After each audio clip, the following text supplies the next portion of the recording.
Hello, fans. This is Coach EJ, the brand. And Coach Aaron, the source. Aaron, the great debate. You know, where's your focus at these days? On practices, on training? You know, where should your focus be? You know, and during this time of not really knowing the schedule of games and where's your concentration? Where should it be? Well, I guess it's an individual answer based on where you are in your development and where you are in terms of, you know, your goals as far as if you're, you know, high school freshman versus a high school senior or middle school athlete.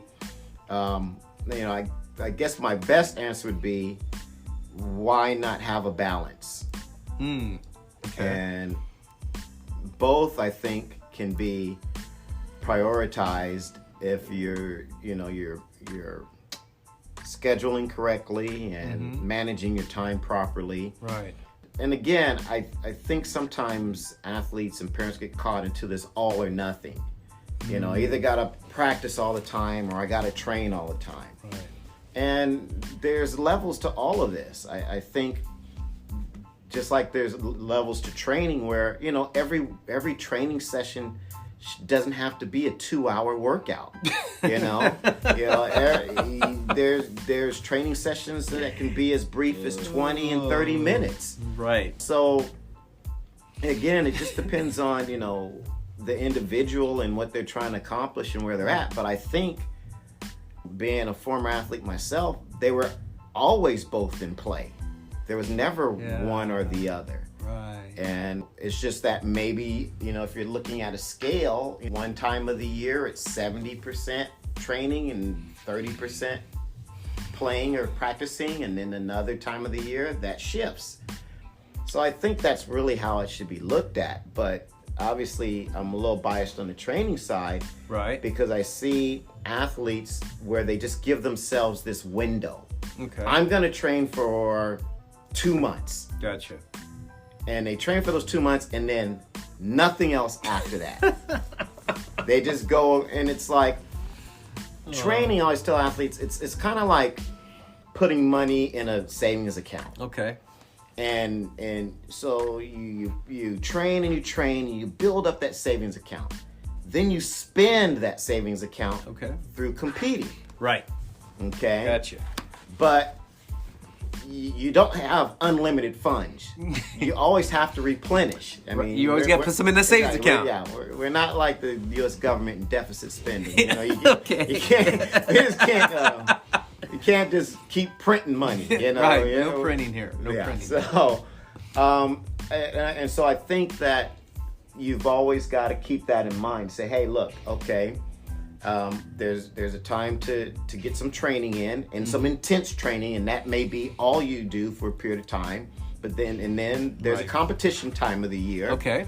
But in between that, there's what we call maintenance phases. And again, though, that maintenance phase can skew one way or the other based on what you need and where you're at. But I don't think it should be an all or nothing. I'm not going to necessarily always tell an athlete that they should completely shut down from practicing, right? Unless you're not getting any value. Sometimes in sports, gotcha, practices are held just to have practice, right? And it's almost as if you're just checking the box. And I always tell my athletes, practice is rehearsal. Ooh, yes, sir. And if you're not learning in your practices, it's just busy work.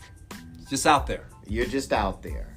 So that would be the caveat to training. And I would, continue to ask yourself, hey, if I've got to make the hard decision between one or the other, which one is giving me more value at this point? Right. That's interesting because I remember a few summers back, Scott Berkland and Ben Clark always having maintenance programs when I would take them on the road and we were playing our games. They would be, they knew the days they were going to pitch. Yeah. In between they would do this. And it wasn't like they were in that gym, you Right. know, in the morning for an hour and then come later for another hour. And then next day I'd see them in the gym. No, they had these like distinct Yeah. routines that, EJ, I'm going to be here for 20 minutes Exactly. doing this, and I'm going to do And- that, and I'm going to throw this much. And I go, perfect. That's a good plan. I like that. Next day, you know, before you start, you're going to do this, and you're going to be in the gym doing these things. I love that Yeah. because I think that's just a very scheduled thing that's pertinent to their development of growing. It's like you said, it's money in the bank. You're adding to that savings account. So when you do perform in competition, you're at your best. Right. Yeah. And that I gave those guys. I said, look, you're in season now. You're traveling. I don't expect you to go to a full blown gym, but here's a 20-minute routine. This is going to help shore up what you're doing. And training isn't always about conditioning. Everyone kind of equates training with Right. conditioning. Right. You know, when you're talking about maintenance programs, it could just be recentering the body. You know, so 20-minute routine to recenter the body, where maybe you're getting back your full range of motion. Right. It could be a session where, you know, it helps you to reestablish your torque and your power. Gotcha. It could be a session that helps you recapture some of the fast twitch and quickness that you need. Right. So it's not just about, you know, the hardcore breaking your body down. Right. You know, training encompasses a lot of things, and there's a lot of levels and variations.